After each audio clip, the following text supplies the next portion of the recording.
Why are the cards frozen? Daniel Harper's voice cracked through Evelyn's phone so loudly that even the waitress at the corner booth turned to look, but Evelyn did not flinch. She sat in the quiet little cafe just off Main Street, one hand resting on a white ceramic mug gone lukewarm, the other holding the phone a few inches from her ear as her 68-year-old face remained perfectly still. Outside, early fall sunlight lay across the sidewalk, bright and golden, the kind of afternoon that usually made her think of apple pie, church potlucks, and the years when family still sounded like a blessing instead of a debt collector with her son's voice. Daniel was still shouting, something about embarrassment, about a declined bill, about how Melissa was standing there humiliated in front of everybody, but Evelyn barely heard the words anymore. She had heard the shape of them for years. The outrage. The entitlement. The disbelief that the woman who had quietly carried him through one bad decision after another had finally decided to put the load down. Daniel had never noticed how much of his life was stitched together by his mother's invisible hands. She had paid the security deposit on their apartment when he said the promotion was just around the corner. She had covered the car payment when he claimed the transmission problem had come out of nowhere. She had bought school clothes for her granddaughter, mailed grocery money twice in 1 month, and added him to a card just in case, after he swore it was only for emergencies. But emergencies, Evelyn had learned, looked a lot like steak dinners, upgraded phones, spa appointments for Melissa, and online orders placed at 2 in the morning. At first she told herself it was temporary. Then she told herself it was love. Then, somewhere between the fourth unexplained charge and Melissa's sweet little laugh about Evelyn being old-fashioned with money, she began to understand the truth. They were not leaning on her. They were living on her. What hurt most was not the money. It was the tone. Daniel no longer asked. He announced. He assumed. He sounded less like a son and more like a man irritated that his monthly subscription had glitched. The final crack had come 3 nights earlier, when Evelyn had called to ask, gently, carefully, why there had been a $600 charge at a downtown restaurant she had never visited. Daniel had sighed like she was a burden, then snapped that she needed to stop acting confused all the time and trust him for once. Trust him. The same boy she had once held through fevers now speaking to her, as if her bank account were his birthright. So the next morning, Evelyn got dressed in her navy cardigan, drove 10 miles to her bank, sat with a young manager named Claire, and removed every card, every authorization, every automatic payment tied to Daniel Harper's convenience. She did it quietly, thoroughly, legally. And now, as his voice shook with rage through the phone, Evelyn looked out the cafe window and finally answered, her tone so calm it felt colder than winter glass. Because Daniel, she said, lifting her cup for one last sip, my money was never supposed to be your lifestyle. After the line went dead, Evelyn set her phone face down on the cafe table, and let the silence settle around her like a clean sheet pulled tight across an unmade bed. No trembling hands. No rush of panic. No tears in public. Just a slow breath and the quiet realization that the world had not ended because Daniel Harper had finally heard the word no. The waitress came by with the check, smiling politely, and Evelyn paid for her grilled chicken salad and iced tea with her own debit card, the same way she had always paid for everything that actually belonged to her. Then she gathered her purse, buttoned her navy cardigan, and stepped out into the mild October air, where the trees lining Main Street had just begun to turn a dusty gold. It should have felt like an ordinary Thursday afternoon in a small American town. Instead, it felt like the first honest day she had lived in years. As Evelyn drove home, she found herself remembering the version of Daniel she had spent so long defending. When he was little, he had been all elbows and cowlicks, forever dragging home muddy sneakers and apologizing with those wide blue eyes that made every broken lamp seem forgivable. Even after his father died 12 years earlier, Daniel had cried in her kitchen and promised he would look after her one day, promised she would never have to carry life alone. Evelyn had believed him because mothers often believe the child they remember even after that child grows into someone else entirely. The change had not happened all at once. It came in small requests wrapped in family language. Could she help just this month? Could she float them until Daniel got back on his feet? Could she cover one school expense because everything was so expensive now? Then came the first card. Daniel had called it temporary. Melissa had called it practical. Evelyn had called it trust. First, the charges made sense. Gas. Groceries. A doctor visit for her granddaughter Sophie. Evelyn told herself this was what family did in hard seasons. But hard seasons in Daniel's house seemed to come with expensive sunglasses, catered birthday lunches, and furniture delivered in giant brown boxes while Evelyn was clipping coupons at her kitchen table. She had noticed the imbalance long before she admitted it. Melissa never asked how Evelyn was feeling unless money entered the conversation within 5 minutes. Daniel only called late at night when his voice carried that strained sweetness that always meant he needed something. And somehow, every time Evelyn hesitated, they had an answer ready. Melissa would mention how hard it was raising a child these days. Daniel would remind her that he was her only son. Once, when Evelyn gently suggested they should start planning a budget, Melissa had laughed and said, "Oh, Evelyn, you worry like people still live in the 1970s. Daniel had laughed too. That had stung more than the joke itself. It was the ease of it. The comfort with which her son joined someone else in making her feel small. By the time Evelyn turned into her driveway, the old white colonial house looked exactly as it always had, with the blue shutters Daniel's father had painted one summer and the maple tree dropping leaves across the front walk. But as she parked the car and cut the engine, she knew something inside that house had changed. Not the furniture. Not the china cabinet. Not the framed photographs along the hallway. What had changed was Evelyn. For the first time, she was no longer trying to preserve an illusion. Daniel had spent years acting as if his mother existed to soften every consequence life placed in front of him. Now, whether he understood it or not, that arrangement was over. The house greeted Evelyn with the kind of stillness she used to mistake for loneliness. That afternoon it felt different. Honest. She hung her keys on the brass hook by the pantry door, set her purse on the counter, and stood in the kitchen for a moment, listening to the refrigerator hum and the faint ticking of the wall clock above the calendar. No voices demanding answers. No phone buzzing in her hand. Just the quiet rhythm of a life she had built brick by brick, paycheck by paycheck. Over 4 decades of marriage, widowhood, sacrifice, and work no one had ever fully seen. She opened the drawer beside the stove and took out the folder where she had begun placing copies of recent statements. Not because she enjoyed suspicion. Not because she wanted a fight. But because facts had become the only thing in her life that still spoke plainly. The numbers were there in black and white, stripped of excuse and family charm. A $740 salon charge from a place Melissa had once called, just a little treat. A $300 dinner on a Tuesday night when Daniel had told Evelyn they were barely scraping by. A weekend resort booking 40 miles outside the city, right around the same time Daniel had said Sophie needed money for school supplies. Evelyn sat at the kitchen table and laid every page out neatly, one beside another, until the pattern became impossible to soften. It was never one bad month. Never one emergency. It was a lifestyle built on the assumption that she would keep absorbing the cost. Her eyes drifted to the framed photograph on the sideboard, the one taken 6 years earlier at Sophie's elementary school awards ceremony. Daniel had his arm around Evelyn's shoulders in that picture, smiling like the kind of son mothers bragged about. Melissa stood on the other side in a cream sweater, perfectly polished, one hand on Sophie's back. All of them looking like a family people envied from across the gymnasium bleachers. Evelyn remembered how proud she had felt that day, and how later at dinner, she had quietly paid the full restaurant bill when Daniel patted his pockets and said he had left his wallet in the car. Melissa had not even looked embarrassed. She had only smiled and said, "You always save the day, Evelyn." At the time it had sounded affectionate. Now Evelyn heard it for what it was. A job description. Her phone buzzed again on the table, rattling against the wood hard enough to make the spoon in her teacup tremble. Daniel. Then Melissa. Then Daniel again. Evelyn let each call pass. A minute later a text lit up the screen. "This is ridiculous. Call me now." Another came right behind it.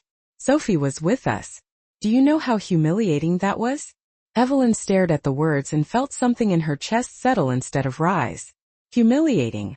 That was the word they reached for when consequences finally arrived. Not grateful. Not sorry. Not even confused.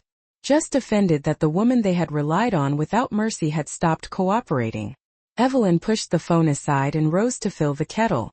Outside her kitchen window, a gust of wind shook loose a scatter of yellow leaves across the backyard. The old swing Daniel's father had built for Sophie moved an inch and then went still again. Evelyn watched it as the water began to heat, and for the first time in a long while, she allowed herself to think a hard thought all the way through. Daniel was not angry because his mother had hurt him.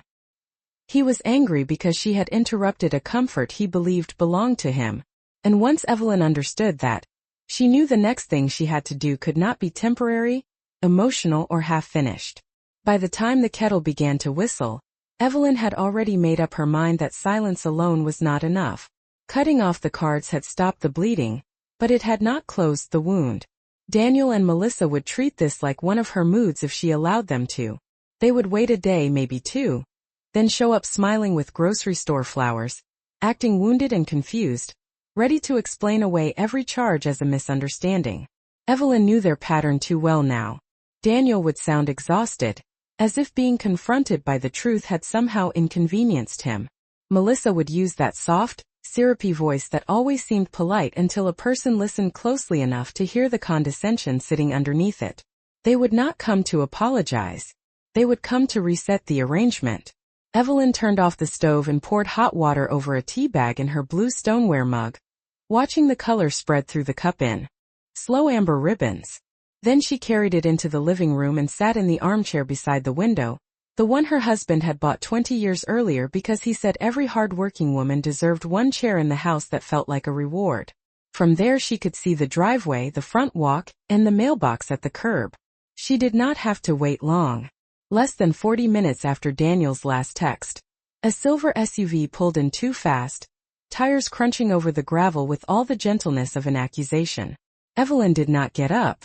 She watched Daniel climb out first, shoulders stiff, jaw tight, phone still in his hand like he needed evidence that he had been wronged. Melissa came around from the passenger side, sunglasses perched in her hair, lips pressed together in that practiced expression women sometimes wear when they want neighbors to think they are handling a difficult relative with patience. Evelyn had seen that face before at church potlucks and school events. It was the face of performance. A sharp knock landed at the front door. Then another. Not the knock of family. The knock of people arriving to collect what they believed was theirs. Evelyn let them stand there for a full 10 seconds before she opened the door, keeping the chain on at first out of instinct more than fear. Daniel did not bother with hello. "What is going on with you?" he demanded, throwing one hand into the air. "Do you have any idea how that made us look?" Melissa folded her arms and shook her head like she was disappointed in a child. Sophie was embarrassed. "Evelyn. She is old enough to notice these things now." Evelyn looked from one face to the other, and felt an odd clarity wash over her. They were not worried about bills. They were worried about image. About the moment they had been forced to stand in public without the cushion of her money protecting them from discomfort. She opened the door the rest of the way but did not step aside to invite them in. "You should not have brought Sophie into this conversation," she said evenly. Daniel gave a bitter laugh. "Into this conversation? She is part of this family." Evelyn held his gaze. "Then perhaps someone should start acting like family toward the woman who has been carrying all of you." Melissa's expression hardened for a second before the sweetness returned. "No one asked you to carry us, Evelyn." The sentence hung there, polished and cruel. Daniel did not correct her. He only stared at his mother as if waiting for her to crack first. But Evelyn did not crack. She thought of every check, every transfer, every quiet rescue, and realized something that made her stand even straighter in her own doorway. The deepest insult was not that they had taken from her. It was that they had erased her sacrifice so completely they could now pretend it had never existed at all. Daniel's face changed first. Not into shame. Not into understanding. Into offense. It was the expression of a man who had just discovered that the door he had kicked open for years was finally locked. He stepped closer to the threshold, lowering his voice as if calmness could now do the work anger had failed to accomplish. "Mom, do not make this into something it is not," he said. "We have helped you too. We come by. We check on you. Melissa brings you things. Sophie spends time with you." Evelyn almost smiled at that. Not because it was funny but because it was so revealing. In Daniel's mind, basic family presence had become payment, as though a granddaughter's visit and a grocery bag of store-bought muffins could somehow balance years of bills, charges, transfers, and quiet rescues. Melissa tilted her head and added, You are acting like we used you, and that is just not fair. The word fair sat between them like cheap glass, clear enough to see through and sharp enough to cut. Evelyn kept one hand on the edge of the door, and let the silence do what her son and daughter-in-law never expected from it. It forced them to keep talking. Daniel ran a hand over his face and sighed heavily. You know what this is really about? You do not like that we make decisions without running everything by you. That is what this has always been. Control. There it was. The old trick dressed in a new suit. Take a woman's boundaries and call them control. Take her questions and call them confusion. Take her generosity and call it obligation. Evelyn had heard versions of that argument from Daniel before, but standing there in the fading afternoon light, with the maple leaves shifting across her front yard and the chain still hanging loose against the frame, she finally heard it without any maternal translation softening the edges. He was not trying to understand her. He was trying to push her back into the role that made his life easier. Control. Evelyn repeated quietly. Daniel, I asked where my money was going. Our money problems are not your business, Melissa snapped before she could stop herself. The moment the words left her mouth, the air changed. Daniel turned his head toward his wife, but too late. Evelyn heard the truth in that sentence more clearly than if Melissa had shouted it. Our money problems are not your business. Yet her money had funded their solutions for years. They wanted access without accountability, help without questions, support without memory. Evelyn looked at Melissa for a long moment, taking in the polished nails, the fitted coat, the expensive highlights catching what remained of the sun. Then she looked at Daniel, the son she had once believed grief would mature, responsibility would steady, and fatherhood would deepen.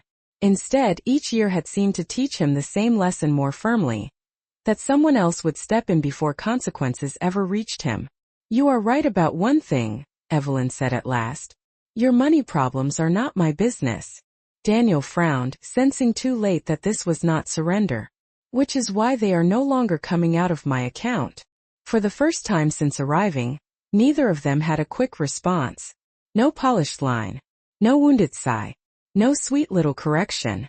Just a beat of stunned quiet on the porch of the house that had sheltered Daniel all his life in one way or another.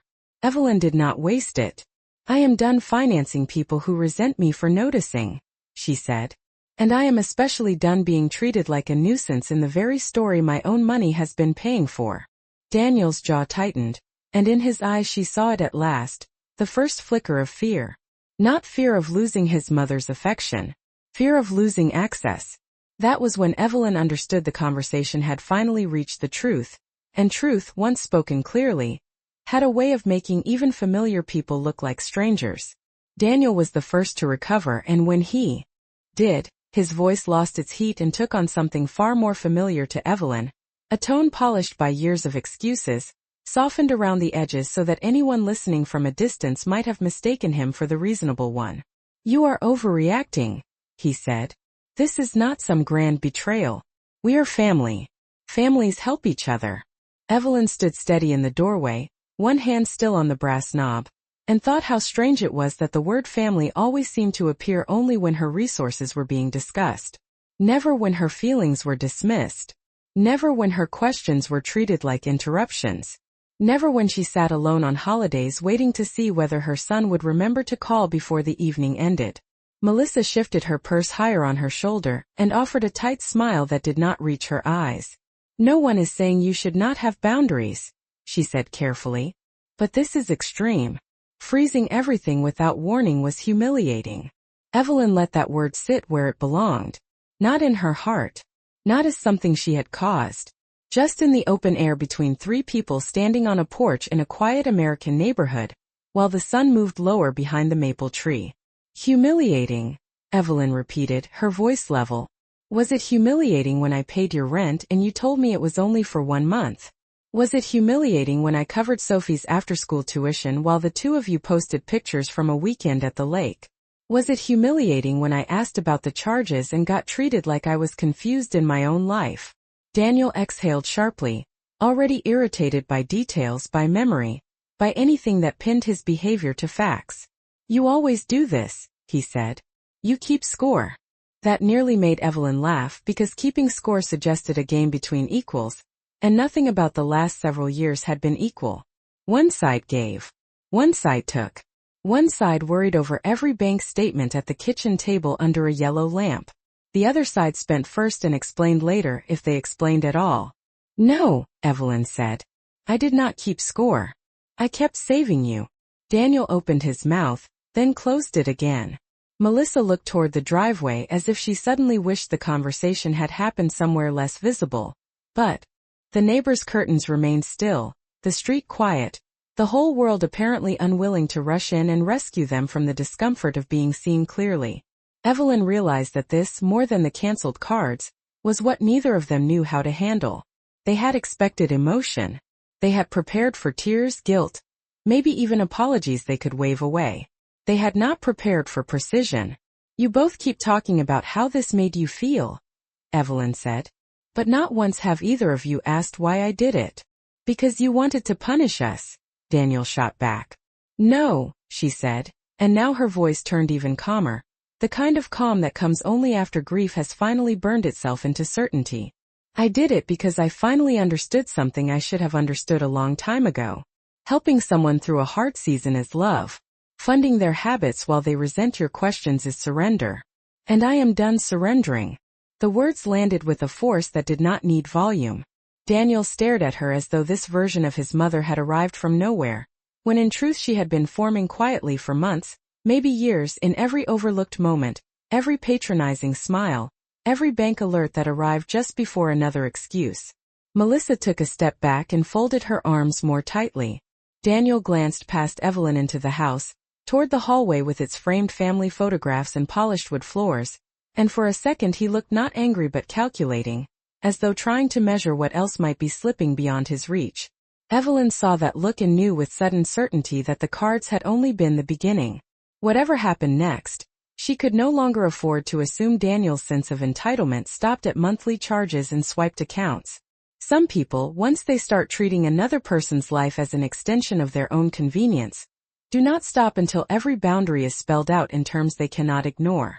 Daniel's eyes narrowed in a way Evelyn recognized from years ago, back when he was a teenager caught in a lie and trying to decide whether charm or anger would get him out faster.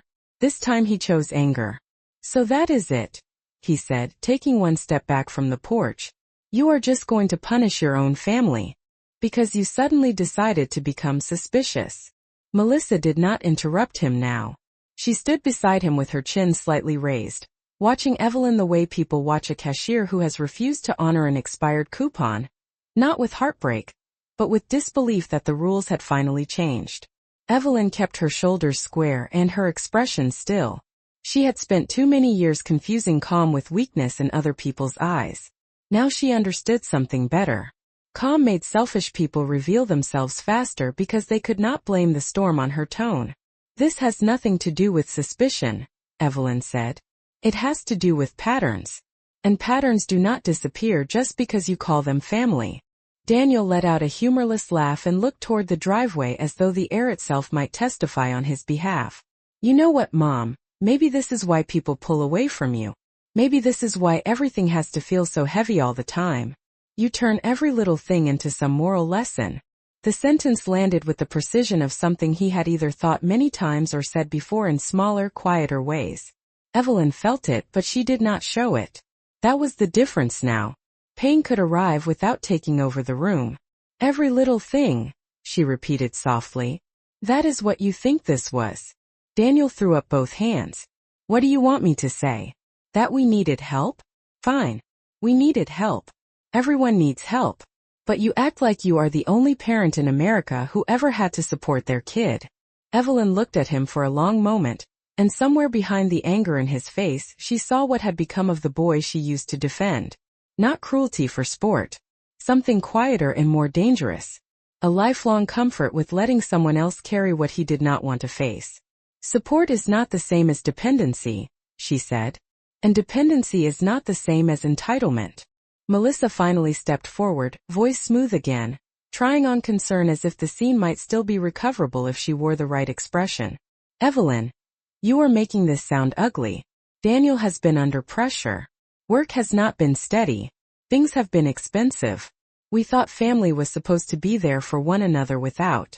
Keeping records. Evelyn almost answered, but then she noticed it.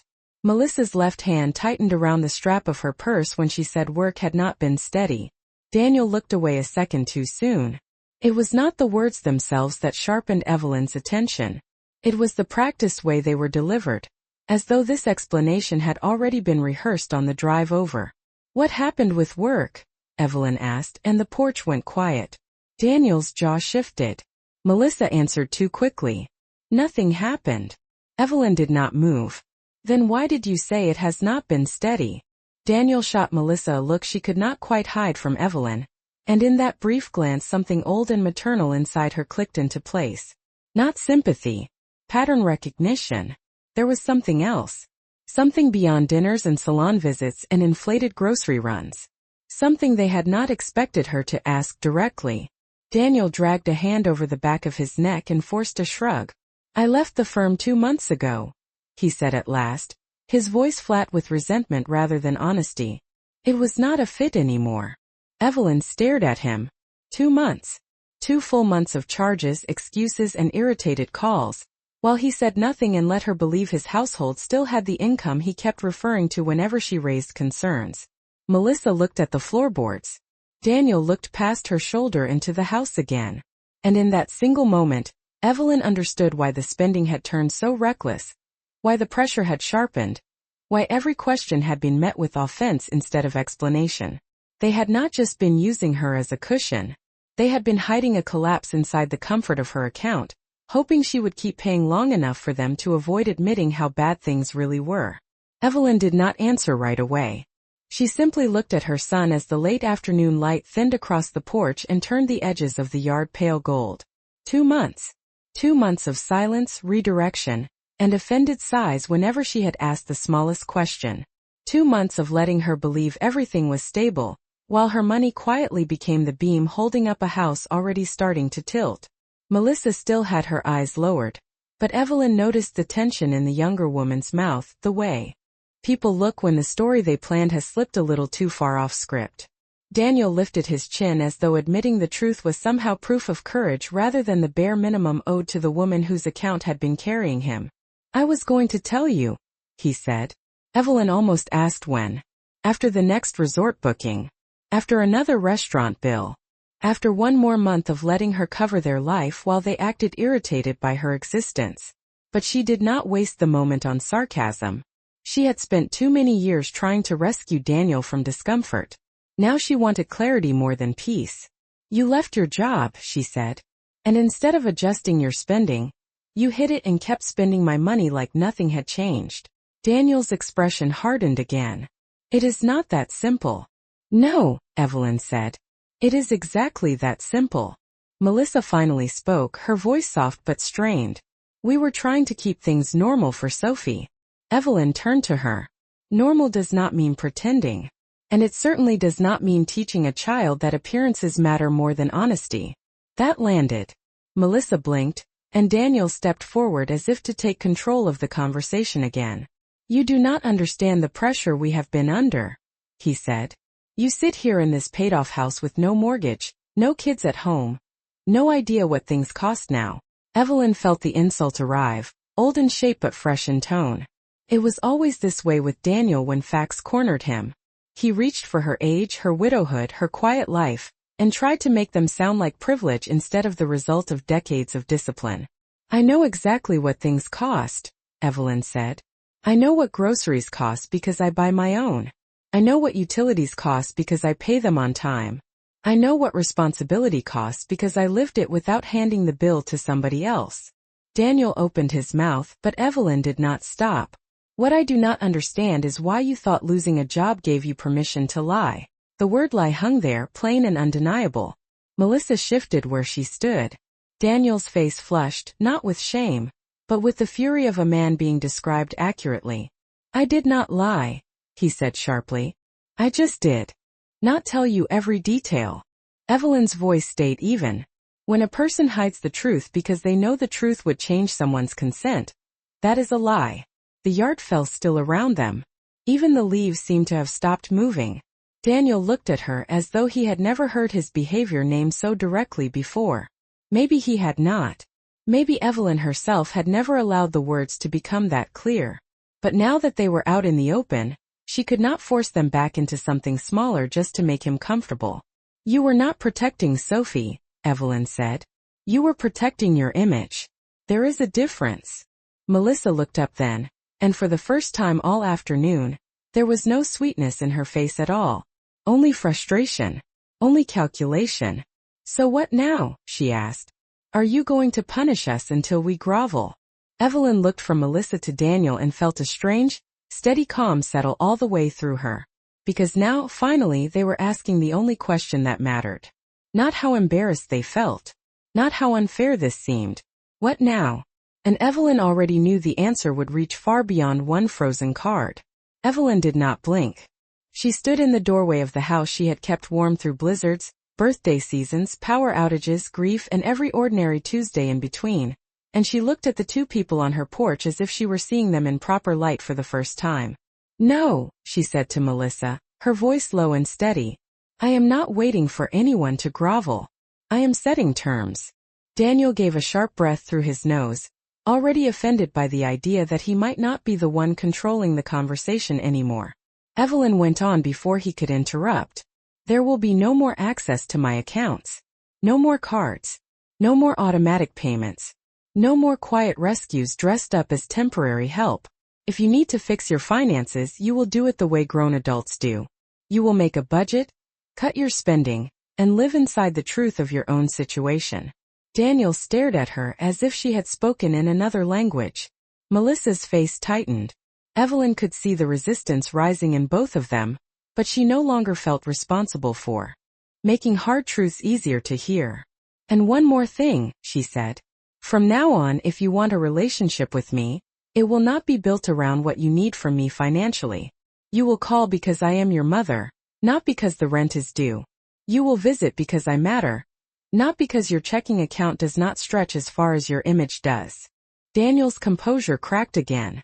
You are acting like we are criminals, he snapped. No, Evelyn said. I am acting like a woman who finally noticed the difference between love and access.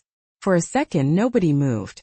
The porch light clicked on automatically above them as the evening deepened, washing the doorway in a pale yellow glow. Somewhere down the street, a dog barked once and then fell silent again. Evelyn could feel her heart beating, but it was not racing. It was steady, certain. Melissa broke the silence first. So this is really how you want it to be? Evelyn met her eyes. No. This is how it already was. I am simply refusing to keep pretending otherwise. Daniel's jaw tightened hard enough to show at the temple. He looked past her one more time, toward the familiar hallway, the framed photographs, the polished floor, the life that had always felt available to him in some invisible way. Then he looked back at his mother and seemed to understand finally that something had closed.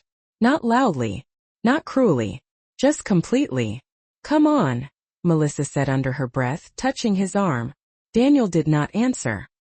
He stood there another moment, waiting perhaps for the last-minute softening that had always saved him before.